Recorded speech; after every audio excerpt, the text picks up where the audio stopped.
اس مرحوم کے اصالِ ثواب کے لیے یہ محفل منعقد ہے۔ تقریباً کوئی ہفتہ ڈیڑھ ہفتہ پہلے میری ان سے پہلی اور آخری ملاقات ہوئی۔ ان کا بچہ کام سیکھ رہا ہے، افتخار پنجوکل ان کے پاس۔ میں وہاں گیا تو وہ اپنے بیٹے کے استاد کو کہہ رہے تھے یہ نماز نہیں پڑھتا، اس کو مار کر نماز پڑھایا کرو۔ اوپر سے میں چلا گیا، میں نے کہا جی استاد تو مار لیں لیکن آج کل ماں باپ بڑے ڈاڈے ہوتے ہیں، وہ آ کر استاد کو پکڑ لیتے ہیں، بھی تیری جرت کیسے ہوئی مارنے کی؟ وہ کہتے ہیں نا بے فکر رہیں، ہم نے استاد کو دے دینا، اب اس کو مار مار کر نماز پڑھائے لیکن اس کو نماز پر ضرور بھیجے، نماز کا پابند بنائے۔ اس کے بعد تھوڑی دیر میں بیٹھا رہا، ان کے پاس سرسری ملاقات ہوئی تو بار بار کہہ رہے تھے کیا ہے دنیا میں، اللہ کو راضی کر لو، اللہ کے حبیب کو راضی کر لو، اس کے احکامات پر پابندی کر لو۔ اتنی زندگی گزار لی ہے، باقی پتہ نہیں کتنے دن باقی ہیں، چلو باقی جو ہے بندہ نماز میں گزارے، اولاد نماز پہ لگ جائے، اور کیا چاہیے۔ تو میں گزارش کروں گا ان کے بچوں سے بھی، بھائی میں گواہ ہوں، آپ کے ابا جان چاہتے تھے کہ آپ نمازی بنیں۔ سبحان اللہ۔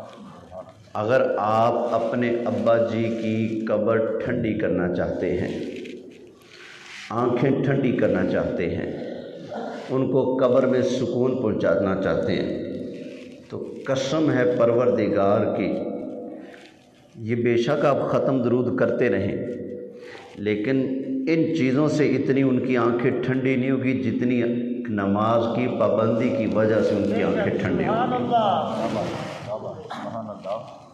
سمجھ آ گئی نا؟ یہ چیزیں برحق ہیں، اصالِ ثواب نفلی چیز ہے، کریں گے ثواب ملے گا، نہیں کریں گے تو کوئی گناہ نہیں ملے گا۔ لیکن اگر آپ فرض کی پابندی کریں گے، ایک تو اللہ کا آرڈر اس پر عمل، رسول اللہ کا آرڈر اس پر عمل، پھر اللہ رسول کی رضا بھی حاصل ہوگی، گھر میں برکت بھی ہوگی، اور آپ کا ایک ایک عمل آپ کے مرحوم رشتہ داروں پر پیش ہوتا ہے۔ نبی کریم علیہ السلام نے فرمایا اوے میرے غلاموں، گناہ کر کے اپنے مرنے والے مسلمانوں کو تکلیف مت دیا کرو، اس لیے کہ تمہارا ایک ایک عمل تمہارے مرنے والے مسلمان رشتہ داروں پر پیش ہوتا رہتا ہے۔ فرمایا وہ تمہاری نیکیاں دیکھ کر خوش ہو جاتے ہیں، تمہاری گناہ کے کام دیکھ کر وہ ناراض ہو جاتے ہیں۔ سبحان اللہ۔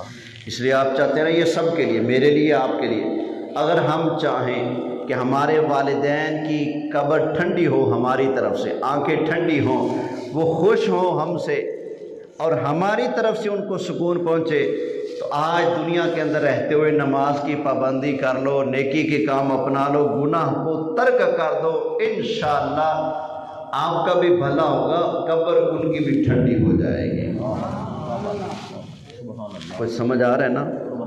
ذرا توجہ سے میری باتیں سن لیجیے گا۔ ریاض بھائی ابھی فل کلیئر کر دیں، صاف کر دیں، ڈلے کو بالکل بند، کیونکہ جگہ ہے نا بند تو آواز ٹکرا کر آتی ہے، تو کوشش ہے کہ ایک لفظ بھی ضائع نہ ہو، ہر چیز سمجھ آنی چاہیے۔ محبت سے سبحان اللہ فرمائیں۔ میں نے آپ کے سامنے قرآن مجید فرقان حمید سورہ بقرہ کی ابتدائی آیات پیش کی ہیں۔ آپ ناراض نہ ہوئیے گا، میرے لیے نا تقریر کرنا تھوڑا سا مشکل ہو جاتا ہے، نہیں نہ بھی دیں، خیر بس آپ اپنی جگہ پر تشریف رکھیں۔ یہ ان کا کیا ہے، اصل موتی وہ ہیں جو قرآن میں ہیں، اصل موتی وہ ہیں جو حدیث میں ہیں، یہ تو ہاتھوں کی میل ہوتی ہے۔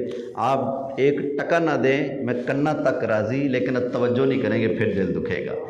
جو باتیں بھی عرض کروں آپ توجہ سے سن لیں، اپنے سینے کی تختی پر قبول لکھ لیں، نوٹ کر لیں، سمجھ لیں، کسی ایک نے بھی میری بات پر عمل کر لیا تو انشاءاللہ میرے آنے کا عمل پڑ جائے گا۔ محبت سے اللہ کا نام بلند کریں، بولے سبحان اللہ۔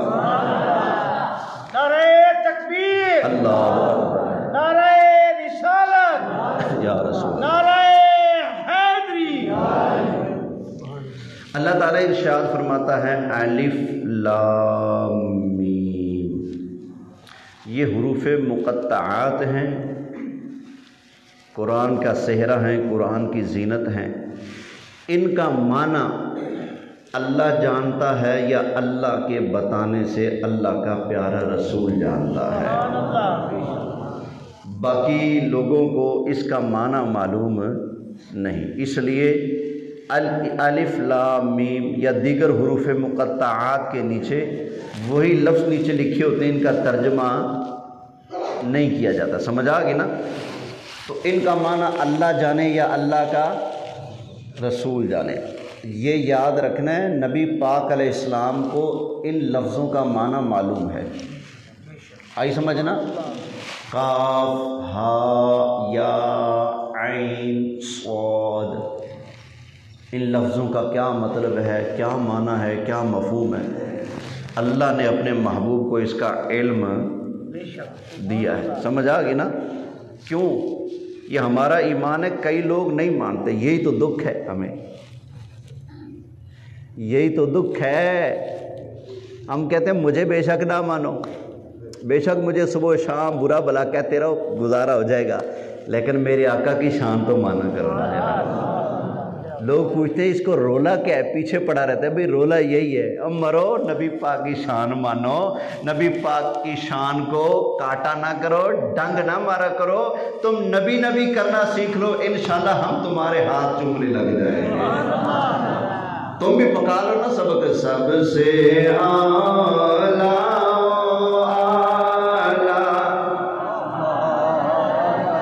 نبی، سب سے بالا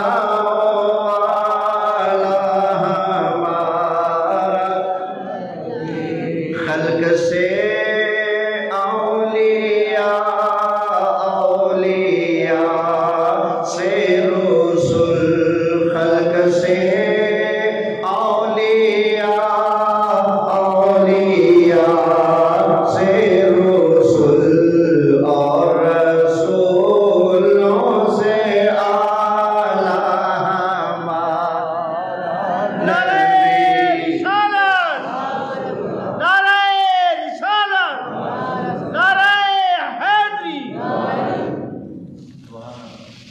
اللہ کے گھر میں بیٹھا ہوں نا، مسجد میں بیٹھا ہوں، مجھے پتہ ہے ہزاروں لوگ میری پیٹھ پیچھے اگر دعائیں کرنے والے ہیں میرے لیے، تو کئی ہزاروں لوگ میری پیٹھ پیچھے مجھے گالیاں دینے والے بھی ہیں، میری چغلیاں کرنے والے بھی ہیں۔ میں اللہ کے گھر میں بیٹھ کر سب کو گواہ بناتا ہوں، میری چغلیاں کرنے والے جتنے بھی ہیں، گالیاں دینے والے جتنے بھی ہیں، میں نے سب کو معاف کیا۔ بس ان سے ایک ہی تقاضا ہے، مینوں جنہ مرضی کہہ لو، میرے آقا دی شان نو نہ پہن، میرے آقا نو مندہ نہ بولی، ساڑی بویں جان کڈ لے، میرے آقا نو مندہ، اور یہی کہا کرو، سب سے اعلیٰ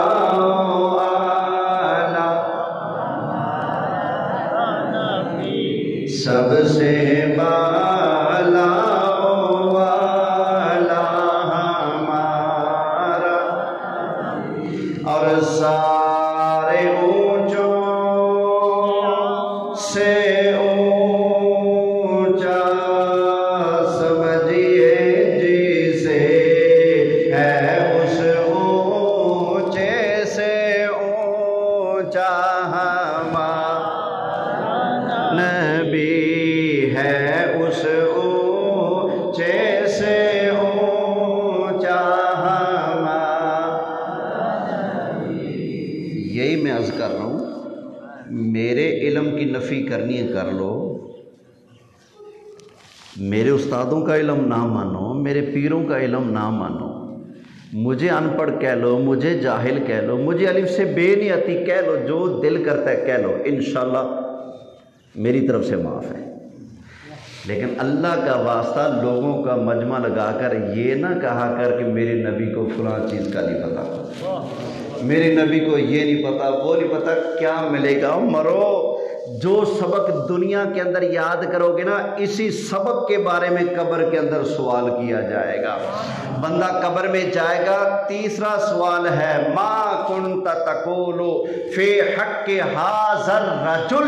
نبی پاک علیہ السلام قبر میں تشریف لاتے ہیں، فرشتے پوچھتے ہیں اوے قبر کے اندر آنے والے بتا، یہ جو سونی سرکار تیرے سامنے جلوہ گر ہیں، تو ان کے بارے میں دنیا میں کیا کہا کرتا تھا؟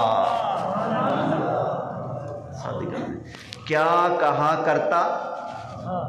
ہاں، یہ نہیں پوچھنا کہ اب کیا کہتا ہے، کیا کہا کرتا؟ ما کنتا ماضی، وہ پیچھے دنیا میں نبی پاک کے بارے میں کیا کہتا تھا، بتا نا کیا کہتا تھا۔ انشاءاللہ ہمارے کھاتے میں تو یہی چیز ہے، آئے ہے مجمع لگاتے ہیں، سب کو شانیں سناتے ہیں، اکیلے ہوتے ہیں پھر بھی شانیں سناتے ہیں، پھر بھی آقا کے گن ہی گاتے ہیں۔ کوئی عظمت مصطفیٰ کا منکر سامنے آ جائے، اس کی آنکھ میں آنکھ ڈال کر بھی یہی سناتے ہیں، سب سے اعلیٰ ہمارا نبی، سب سے بالا والا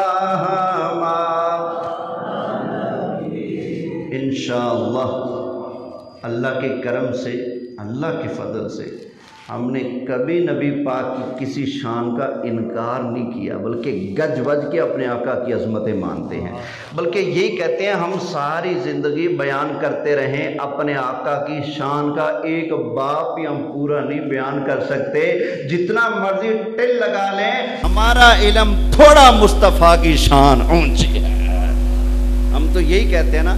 اور جو لوگوں کو جمع کر کے اپنے شاگردوں کو اکٹھا کر کے سبق یہ پڑھاتے ہیں کہ نبی پاک کو یہ نہیں پتا، وہ نہیں پتا، سن نہیں سکتے، دیکھ نہیں سکتے، آ نہیں سکتے، جان نہیں سکتے، سن نہیں سکتے، مدد نہیں کر سکتے، فریاد پر امتی کی مدد کے لیے تشریف نہیں لا سکتے، روزے کے اندر زندہ نہیں ہے، جس نے ساری زندگی میرے آقا کی عظمت کی نفی کرتے گزاری ہے۔ میں پوچھتا ہوں قبر کے اندر فرشتے پوچھیں گے کیا کہا کرتا تھا، تو کیا جواب دے گا؟ اور ہاں، یہ سامنے اللہ کی پولیس ہے، بندہ بدل نہیں سکے گا۔ مثلا پنجاب پولیس ہے نا، میں یہاں 10-12 چغلیاں کر کے گالیاں شالیاں دے کے باہر روڈ پہ جاؤں، پولیس والے مجھے پکڑے، ہاں جی مولوی صاحب ہمارے بارے میں کیا خیال ہے آپ کا؟ میں ماشاءاللہ تسی تے اللہ دے ولی ہو، تسی تے بڑے نیک بندے ہو، تہاڈے جہاں ماں نے کچھ جمیا ہی کوئی نہیں۔ ان کو میں دھوکہ دے سکتا ہوں کیونکہ ان کو وہاں کا پتہ ہے، یہاں کا پتہ نہیں، لیکن وہ تو اللہ کی پولیس ہے نا، فرشتے ان کو کوئی دھوکہ دے سکتا ہے؟ بولے۔ اور ہاں، دنیا کے اندر آدمی نبی پاک کے بارے میں جو عقیدہ رکھتا ہے زبان پر بھی وہی آئے گا، بدل بولو بدل نہیں سکے گا۔ جو دنیا کے اندر بندے نے عقیدہ رکھا، ایمان رکھا، اس وقت فرشتوں کے سامنے بھی زبان پر وہی لفظ آئیں گے۔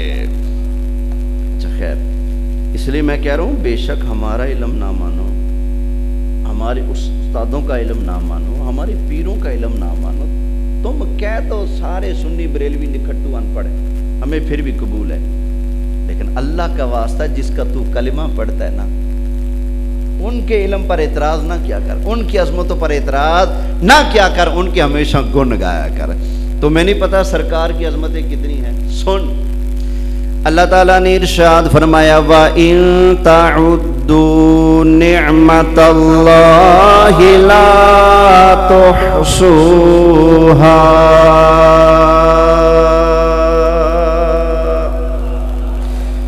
اوے بندو، جو اللہ تعالیٰ نے نبی کریم علیہ السلام کو نعمتیں عطا فرمائی ہیں، سرکار کو جو اللہ تعالیٰ نے عظمتیں عطا فرمائی ہیں، اللہ فرماتا تم لوگ سارے مل کے اللہ تعالیٰ کی ان نعمتوں کو گننا چاہو، اللہ کے فضل اور کرموں کو گننا چاہو، فرمایا تمہاری گنتیوں کا اینڈ ہو جائے گا، لیکن اللہ تعالیٰ نے محبوب کو جو شان عطا فرمائی ہے اس شان کا کنارہ تم نہیں پا سکو گے۔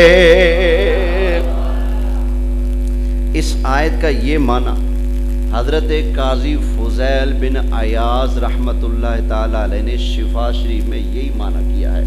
انہوں نے آیت لکھی وَإِن تَعُدُّوا نِعْمَةَ اللَّهِ لَا تُحْصُوهَا. اللہ کی نعمتیں گننا چاہو تو گن نہیں سکتے. تو فرماتے ہیں پتہ یہ کون سی نعمت ہے؟ فرماتے اس نعمت سے مراد ہے نبی پاک. نبی پاک کو اللہ نے کتنی ٹوریں، عظمتیں، درجے، مرتبے، شانیں عطا فرمائی ہیں. ہم گننا چاہیں تو آقا کی عظمتوں کو گن سکتے؟ بولو یار نہیں. الحمدللہ.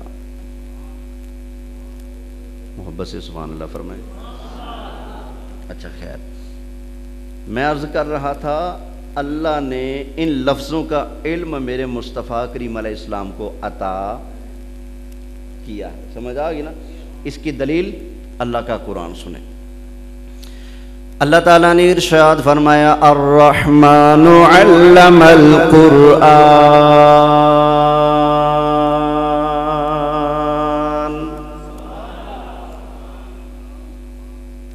رحمان نے قرآن پڑھا دیا. کس کو؟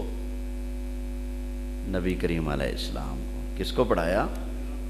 نبی کریم علیہ السلام کو. اچھا، ایک استاد ہوتا ہے وہ پڑھاتا ہے نا تو جھڑکے مارتا ہے. میرے پاس بھی بچے پڑھتے ہیں نا، پیار سے پڑھاتا ہوں، لیکن جب سبق نہ یاد کرے تو پھر جھڑکیں بھی مارتا ہوں، چپیڑے شپیڑے بھی لگا لیتا ہوں. یا اللہ تو نے جو محبوب کو پڑھایا، ہم تو جھڑکیں مار لیتے ہیں، تو نے کیا جھڑکیں مار کے پڑھایا یا کسی اور طریقے سے آیا ہے؟ اللہ تعالیٰ نے نبی کریم علیہ السلام کو پڑھانے کا ذکر فرمایا تو یہ نہیں فرمایا القہار علم القرآن، الجبار علم القرآن. اللہ تعالیٰ نے اپنے قہار والی، اپنے جبار ہونے والی صفت کو بیان نہیں فرمایا، بلکہ اللہ تعالیٰ نے فرمایا الرحمن علم القرآن.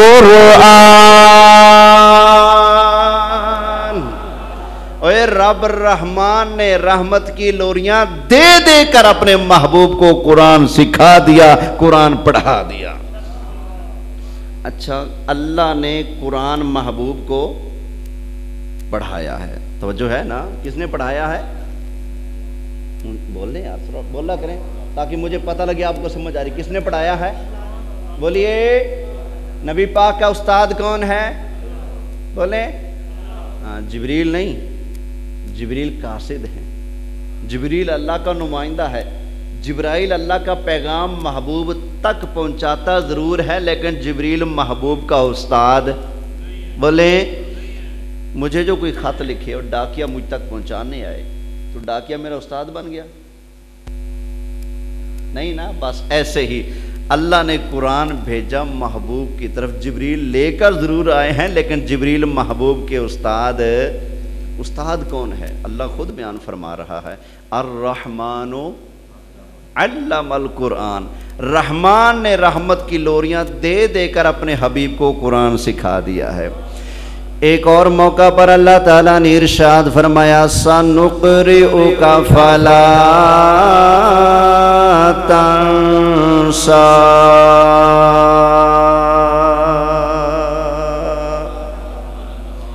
محبوب، ہم آپ کو قرآن پڑھائیں گے. سَنُقْرِئُكَ، ہم پڑھائیں گے تو فلا تنسا، پھر آپ بھولیں گے نہیں. الا ما شاء اللہ، ہاں جب اللہ خود چاہے گا.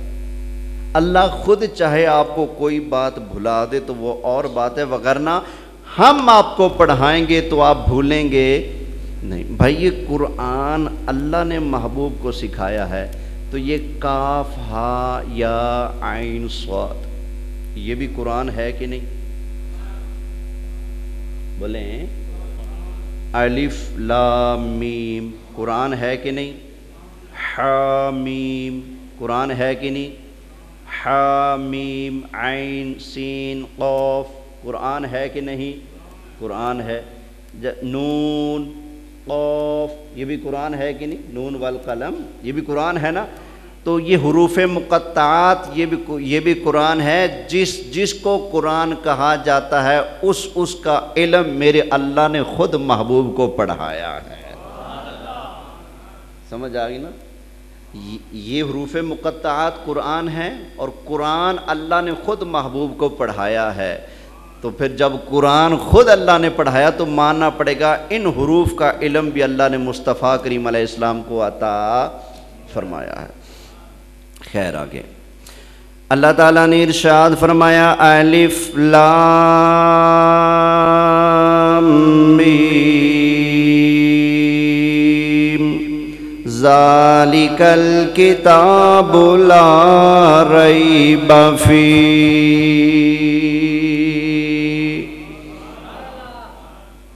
فرمایا قرآن وہ بلند رتبہ کتاب ہے جس کے اندر کوئی شک کی گنجائش نہیں. کوئی شک کی گنجائش بولیے. قرآن کے اندر شک کی گنجائش ہے غیر مشکوک ہے. اس کے اندر کوئی کمی نہیں, کوئی گھاٹا نہیں, کوئی عیب. شک کی گنجائش بھی رب نے نہیں رکھی ہے. اچھا قرآن لا ریب ہے. کیا ہے؟ لا ریب. اگر قرآن لا ریب ہے تو اور کون کون لا ریب بنتا ہے؟ اتارا کس نے؟ اگر قرآن لا ریب ہے تو پھر اللہ بھی لا ریب ہے. لے کر کون آیا ہے؟ جبرائیل. اگر قرآن لا ریب ہے تو لانے والا بھی لا ریب ہے. آیا کس پر ہے؟ نبی کریم صلی اللہ علیہ وآلہ وسلم پر. اگر قرآن لا ریب ہے تو جس محبوب پر قرآن آیا ہے وہ محبوب بھی کیا ہے؟ لا ریب ہے. اچھا سرکار کے وصال کے بعد قرآن کو ایک جگہ پر کتابی صورت میں جمع کنہوں نے کیا ہے؟ نبی کریم علیہ السلام کے صحابہ نے. اگر قرآن لا ریب ہے تو اس کو جمع کرنے والے بھی کیا ہیں؟ لا ریب ہیں. اگر جمع کرنے والے ڈنڈی مارنے والے ہوں تو پھر قرآن لا ریب نہیں رہتا. لے کر آنے والا اگر بھولنے والا ہو پھر بھی قرآن لا ریب نہیں رہتا. جبکہ قرآن لا ریب ہے تو ماننا پڑے گا بھیجنے والا اللہ بھی لا ریب, لانے والا جبریل بھی لا ریب. جس مصطفیٰ پر اللہ نے قرآن اتارا وہ مصطفیٰ کریم علیہ السلام بھی لا ریب. اگر قرآن کو لا ریب ماننا ہے تو ماننا پڑے گا حضرت ابو بکر بھی لا ریب ہیں, حضرت عمر بھی لا ریب ہیں, حضرت عثمان بھی لا ریب ہیں, حضرت مولا علی بھی لا ریب ہیں. ان سب کے اندر کوئی ریب, کوئی شک شبہ, کوئی گاٹا نہیں ہے. آگے فرمایا ھدی للمتقین. قرآن متقین کے لیے ہدایت ہے. کن کے لیے؟ متقین کے لیے کیا ہے؟ ہدایت ہے. متقی کون ہے؟ اب متقی کی صفتیں آگے بیان ہو رہی ہیں. صفتوں سے پہچانا جاتا ہے متقی. جیسے چور اپنی عادتوں سے پہچانا جاتا ہے, ٹھیک ہے. خاندانی بندہ اپنی عادتوں سے پہچانا جاتا ہے, ٹھیک ہے. اسی طرح متقی بھی اپنے کردار اور اپنی نشانیوں سے پہچانا جاتا ہے. متقی کون ہے اس کی نشانیاں بیان ہو رہی ہیں. اللہ تعالیٰ نے ارشاد فرمایا الذین یؤمنون بالغیب.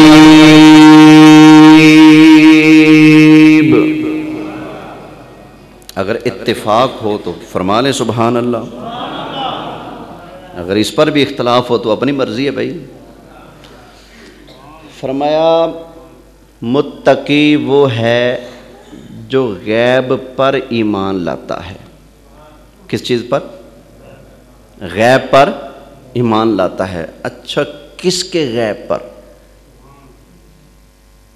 ہم نے اللہ کو دیکھا, غیب ہے نا, مانتے ہیں کہ نہیں؟ جنت دیکھی نہیں دیکھی, مانتے ہیں کہ نہیں؟ دوزخ دیکھی مانتے ہیں کہ نہیں؟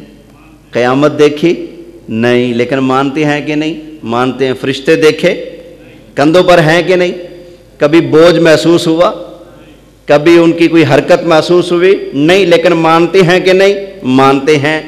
حساب و کتاب، جنت، دوزخ، پل صراط، میزان اعمال، مرنے کے بعد اٹھنا، قبر کے سوالات، میدان معاشر، لوائے حمد، حضور کا شفاعت فرمانا، جنت میں جانا، لوگوں کا جہنم میں جانا، یہ سب کچھ غیب ہے۔ ہم اس پر ایمان رکھتے ہیں کہ نہیں؟ بولیے ذرا۔ اچھا، متقی وہ ہے جو غیب پر ایمان رکھے۔ اب اگلی بات کرتا ہوں، ذرا توجہ سے سنیے گا۔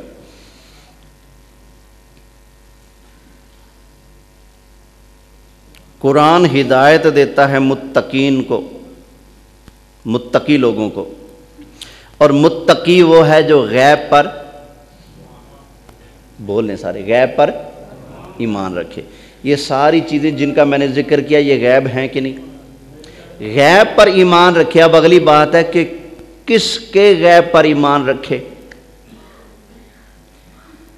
اللہ ایک ہے، ہمیں کس نے بتایا؟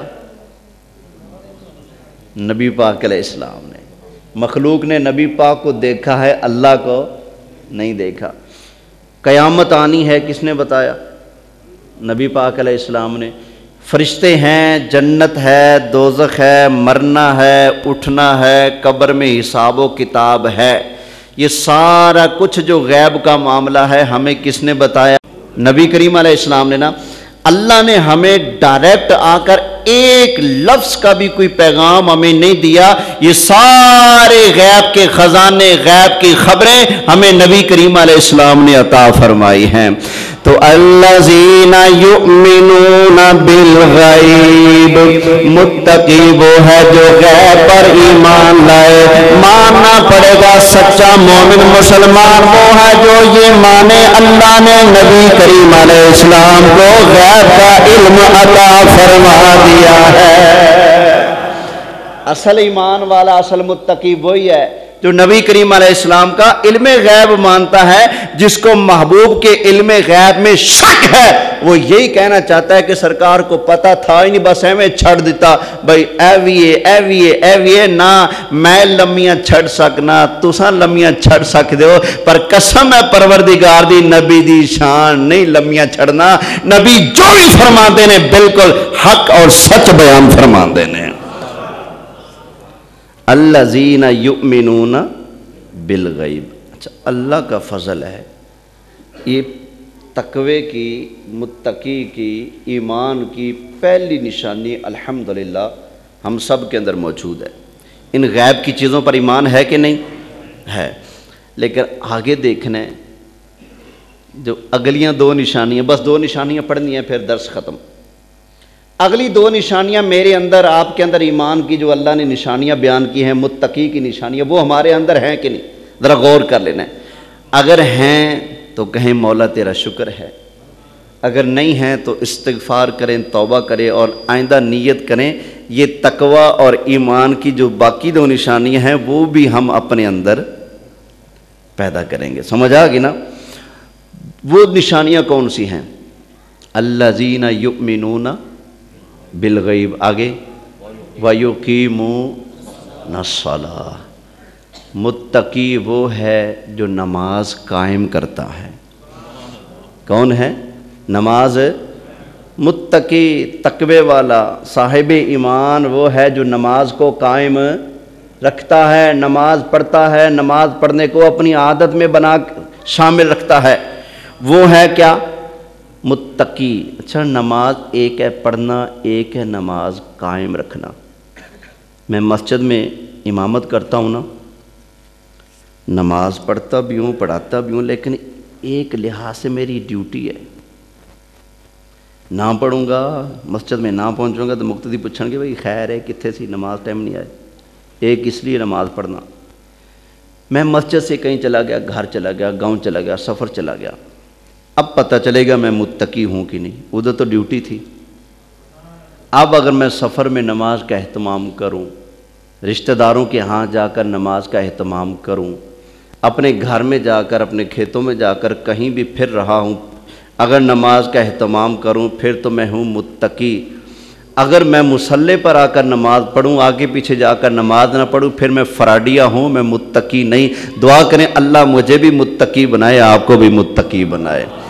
تو متقی وہ ہے جو نماز پڑھے نہیں، نماز کو قائم رکھے۔ ڈیوٹی کی وجہ سے نماز پڑھنا، یا پھر کوئی لڑکا دکان پر کام کرتا ہے، کپڑے کی دکان ہے، ہوٹل کی دکان ہے، فلاں چیز کی دکان ہے، دکان میں کام کرتا کرتا تھک گیا، استاد کو کہتا ہے استاد میں نماز پڑھی ہوں، جا کے منہ بھی دھو لیا، نماز بھی پڑھ لی، جھٹ سو بھی لیا، کمر بھی سیدھی کر لی۔ کوئی بندہ ریسٹ مارنے کے لیے نماز کے لیے جاتا ہے تو وہ متقی نہیں، وہ اپنے ریسٹ مارنے کے لیے کام کے اندر سے ڈیوٹی کی جان چھڑانے کے لیے وہ نماز پڑھ رہا ہے، اللہ کے لیے نماز نہیں پڑھ رہا۔ اللہ کے لیے نماز پڑھنے پڑھانے والا وہی ہے جو ڈیوٹی پر ہو یا نہ ہو، گھر میں ہو، سفر میں ہو، ہر جگہ جس کو نماز کی فکر تڑ پائے وہ ہے متقی۔ یہ ہے نماز کو قائم کرنا۔ اب ذرا دیکھنا ہے کہ میں آپ ہم سب نمازوں کو پڑھنے والے ہیں یا نماز کو قائم رکھنے والے ہیں۔ ہر بندہ اپنے آپ کو خود جانتا ہے، سمجھ آ گئی نا؟ اگر ہم محلے کی مسجد میں آتے ہیں تو نماز پڑھتے ہیں، کہیں گئے نماز کی چھٹی۔ ایک مولوی صاحب کی تقریر میں نے سنی، وہ کہہ رہا ہے مینوں کوئی ایڈا نیک نہ سمجھو، کہتے ہیں قسم والی گل ہے، نماز پڑھ لی تے پڑھ لی، رہ گئی تے رہ گئی، ایڈی بشرمی۔ ایک بشرمی دوجی ممبر تے بیان ہو رہی ہے، کہتے ہیں پڑھ لی تے پڑھ لی، رہ گئی تے۔ بھائی کیوں رہ گئی؟ فرض ہے، جب تک نہیں پڑھیں گے جان نہیں چھوٹنے والی، یہ یاد رکھنا، جان نہیں چھوٹے گی اس کے بغیر۔ نماز پڑھنا ضروری ہے۔ اگر آپ کی قضا نمازیں ہو چکی ہیں، 20 سال آپ نے پورے بالغ ہونے کے بعد نماز نہیں پڑھی، آپ کو 20 سال نمازیں فوت کرنے کے بعد خیال آیا نمازیں پڑھنی چاہیے، تو اب بھی آپ کے اوپر فرض ہے، اگلی نمازیں بھی پڑھتے رہو، پچھلی 20 سال کی کسر بھی گن کر پوری کرو۔ نہیں پڑھیں گے تو جان، یہ فرض ہے، یاد رکھنا۔ اللہ ہمیں نمازیں قائم کرنے کی توفیق دے، گھر میں ہوں، سفر میں ہوں، حضر میں ہوں، جہاں بھی ہوں، نماز کا وقت آئے تو ہمیں اول ترجیح ہم نماز کو دے، فکر نماز کی ہو، تو یہ ہے نماز کو قائم کرنا۔ وگرنہ محلے داروں کو منہ دکھانے کے لیے، مقتدیوں کو منہ دکھانے کے لیے نماز پڑھی ہے پڑھائی، تو وہ نماز کو قائم کرنا نہیں، وہ ٹکرے مارنا ہے۔ اللہ ہمیں ٹکرے مارنے والوں سے بھی بچائے اور مارنے سے بھی بچائے، آمین کہہ لیں۔ اگلی آخری نشانی، الذین یؤمنون بالغیب ویقیمون الصلاۃ ومما رزقناہم ینفقون۔ اللہ فرماتا ہے متقی وہ ہے جو ہمارے دیے رزق میں سے تقسیم کرتا ہے۔ کیا کرتا ہے؟ ہمارے دیے رزق میں سے۔ اچھا، میں تو متقی تب بنوں گا جب اللہ کا دیا رزق میں مخلوق کو دوں۔ آپ متقی تب بنیں گے اللہ کا دیا رزق مخلوق کو دیں، تو ولی بھی تو متقی تب بنیں گے نا جب اللہ کے دیے خزانے مخلوق کو دیں۔ نبی بھی متقی کب ہوں گے کامل؟ اللہ کے دیے خزانے آگے مخلوق کو، وہ جو ہم کہتے ہیں نا نبی پاک دیتے ہیں، داتا صاحب دیتے ہیں، 11ویں والا دیتا ہے، کیوں کہتے ہیں؟ بھائی یہ متقی لوگ ہیں، متقی لوگوں کی شان ہے اللہ کے دیے خزانوں میں سے وہ مخلوق کو خالی نہیں لوٹاتے، بار بار جھولیاں عطا فرماتے ہیں۔ اس لیے ہم کہتے ہیں کون دیتا ہے دینے کو منہ چاہیے، دینے والا ہے سچا ہمارا نبی۔ جو آج دھڑلے سے کہتے ہیں کہ نہیں نبی کریم علیہ السلام نہیں دے سکتے، میں پوچھتا ہوں کیا تو نبی پاک کو متقی نہیں مانتا؟ وہ تو امام المتقین ہے، امام الانبیاء والمرسلین ہے۔ ادنا درجے کا متقی وہ ہے جو رب کا دیا خزانہ آگے بانٹنے والا ہو، تو نبی پاک کے پاس تو خزانوں کے دفتر ہیں، وہ بھی اللہ کے دیے خزانے مخلوق میں تقسیم فرماتے ہیں، عطا فرماتے ہیں۔ لہذا وَمِمَّا رَزَقْنَاهُمْ يُنْفِقُونَ، یہ قرآن کے الفاظ ہمیں بتا رہے ہیں کہ نبی پاک کے پاس اللہ کے دیے خزانے ہیں، اور ان میں سے نبی پاک جھولیاں بھر بھر غلاموں کو عطا بھی فرماتے ہیں۔ جو گدا دیکھو لیے جاتا ہے توڑا نور کا، نور کی سرکار ہیں کیا اس میں توڑا نور کا۔ لو جی میرے خیال ہے کافی وقت ہو چکا ہے۔ اللہ کی بارگاہ میں دعا ہے جو درس و بیان ہوا اللہ کریم اپنی بارگاہ میں قبول فرمائے، آمین آمین بجاہ النبی الامین صلی اللہ علیہ وآلہ وسلم۔